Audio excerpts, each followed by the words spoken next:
महाबळेश्वर तालुक्यातील नावली गाव सध्या प्रचंड भीती आणि चिंतेच्या छायेत वावरत आहे।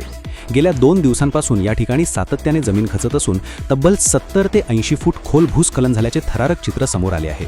ज्या ठिकाणी हा प्रकार घडला आहे त्याच्या अगदी जवळच नावली गावातील लोकवस्ती असल्याने ग्रामस्थांमध्ये सुरक्षिततेचा प्रश्न निर्माण झाला आहे। येथील भयानक परिस्थिती पाहता पुणे जिल्ह्यातील माळीण गावावर कोसळलेल्या काळाची पुनरावृत्ती या ठिकाणी होते की काय अशी दाट शक्यता वर्तवली जात असून संपूर्ण गाव सध्या रात्रंदिवस जागून काढत आहे।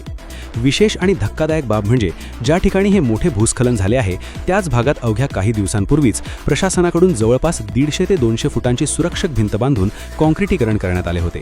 मात्र पहिल्याच्या पावसात हा भाग 70 ते 80 फूट खाली कोसळल्याने या कामाच्या दर्जावर आता मोठे प्रश्नचिन्ह उपस्थित केले जात आहे।